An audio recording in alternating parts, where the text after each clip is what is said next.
Við ætlum að finna stuðla margliðu. En við vitum bara af hvaða stig hún og svo höfum við nokkra punkta gefna. Við raun og veru þá vitum við ekkert margliðuna meina þetta. Við vitum hún annars stigs, þessi margliða P af x. Og svo vitum við þessa 3 punkta að P af 2 er jafnt á -3, P af 3 er jafnt á -5 og P af -1 er jafnt á -9.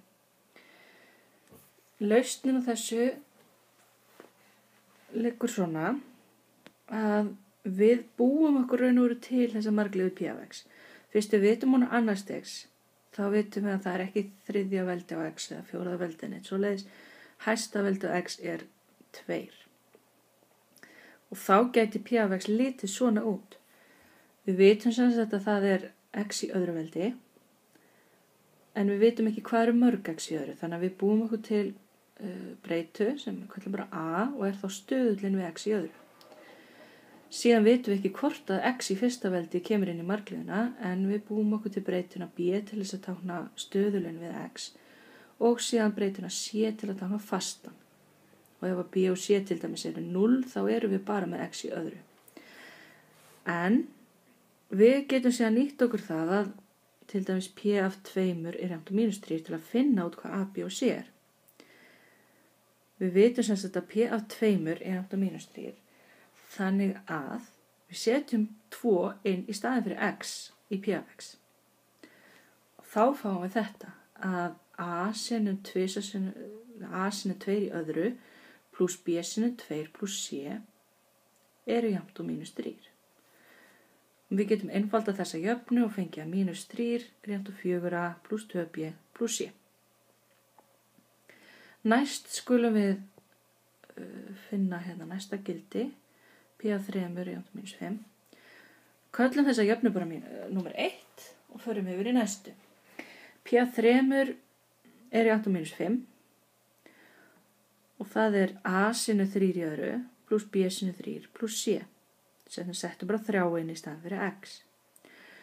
Og nú einföldum við þessa jöfnu. Fáum -5 er jafnt á 9a pluss 3b pluss c. Köllum þessa jöfnu númer 2. Þriðju jöfnuna fáum við úr síðasta punktinu. P af -1 er jafnt á -9. Og segjum að P af -1, -9 er jafnt á a sinnum -1 í öðru veldi pluss b sinnum -1 pluss c.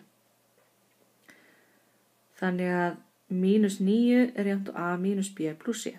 Þetta getur við kallað jöfnu númer 3. Síðan þurfum við bara að leysa þessar 3 jöfnur saman. Við erum með hérna 3 jöfnur með 3 óþekktum stærðum og getum leyst þær bara með eyðingaraðferð eða einsetningaraðferð. Eyðingaraðferðin virkar betur eða þægilega í þessu tilfelli. Nú, þá byrjum við á því bara að draga jöfnu númer 2 frá jöfnu númer 1. Og við byrjum á því að segja þá bara, við erum með -3 hérna og við ætlum að draga -5 frá. Þá fáum við 3 minus -5. Jafnt og þá vitum við að úr jöfnu 1 fáum við 4a pluss 2b pluss c. Skrifum það bara. En síðan ætlum við að draga frá 9a pluss 3b pluss c. Þannig að við setjum bara mínus og hægri hliðin á jöfnu 2 þannig inn í sviga. Ef við einföldum þetta, þá fáum við að 2 er jafnt á -5a minus b. Köllum þetta síðan bara jöfnu númer 4.